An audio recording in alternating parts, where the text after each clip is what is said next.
Thank you to the organisers.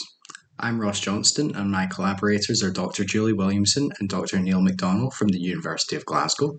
In our paper, we created design fiction on the future of XR, doing so to speculate on open challenges for when the technology becomes ubiquitous.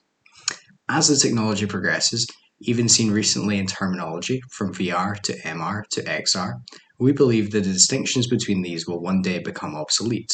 We envision future XR devices, if they still go by this term, transitioning freely along the RV continuum, according to the user's wishes or in response to their environment.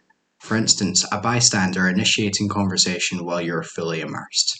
In this instance, the device would identify the bystander, compositing them into your virtual environment, or decreasing the opacity of your virtual world, allowing you to see the real world around you. Additionally, we imagine AR glasses being able to facilitate VR experiences, for example, allowing the user to escape to a relaxing environment whenever needed. As our fictitious timeline continues, we see the release of AR glasses sophisticated enough to track your surroundings and nearby people, adding AR enhancements and wearable digital cosmetics. In the distant future, this technology is condensed to a contact lens, allowing users to access to 3D and 2D information completely unknown to those around them. This technology renders the modern computer and physical displays such as mobiles completely obsolete. Lastly, in the far distant future, we envision an invasive brain-computer interface, or BCI, with experienced machine capabilities, able to alter memory and senses on a biological level. The narrative will be held together by a virtual assistant, seen below, who too progresses, from a voice assistant to an artificial intelligence, advanced enough to be indistinguishable from talking to an actual human being.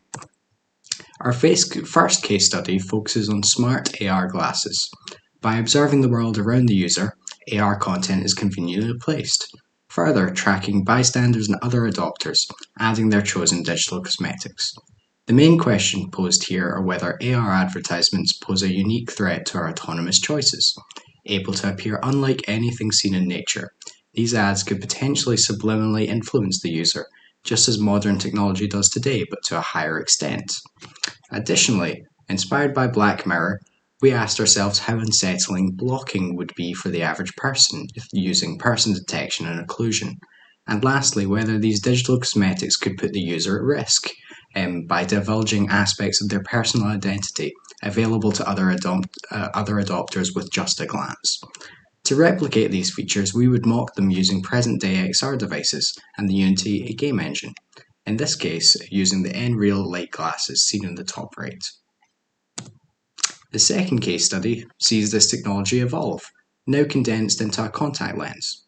We envision this technology aiding in understanding of abstract concepts through 3D visualizations, ensuring productivity by eliminating outside world distractions, for example through person occlusion and noise cancellation.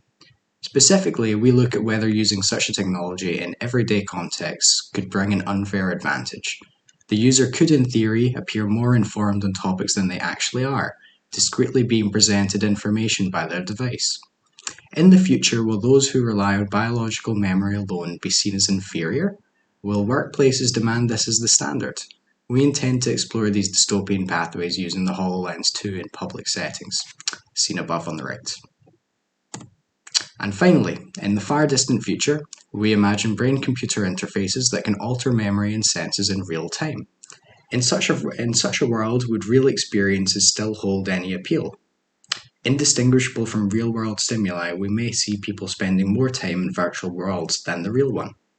We intend to produce mock-ups of these scenarios using the MetaQuest 2 and the Unity game engine. A VR simulator can be seen on the bottom right, allowing users to fly around their virtual worlds. The main challenges we see for such a future are how these computer-mediated experiences affect us on a neurological and psychological level, which has not yet been fully explored. As the technology improves graphically, we must ensure experiences do not put the user at risk. For example, confusing them into mistaking virtual content for real content or vice versa. There is the distinct need for reality and virtuality anchors, elements that make the user conscious of the nature of the content they are seeing. Aside from needing far less physical space for displays, Will such technologies bring greater value to the human experience? Certainly, they would give the user more agency, able to control their very reality at will. However, as seen with previous technologies, it is unclear how this technology would actually be used, and whether this would affect the user positively or negatively. Lastly, unlike most technology existing within our world, XR exists between the world and our senses. Inviting such a technology into our everyday lives is a personal choice. We should ensure that being a member of society holds no requirements to use potentially harmful and invasive technology. We're currently working to create prototypes of some of these dystopian scenarios, and we decide you to try out these prototypes when they are ready to be field tested. Thank you for watching.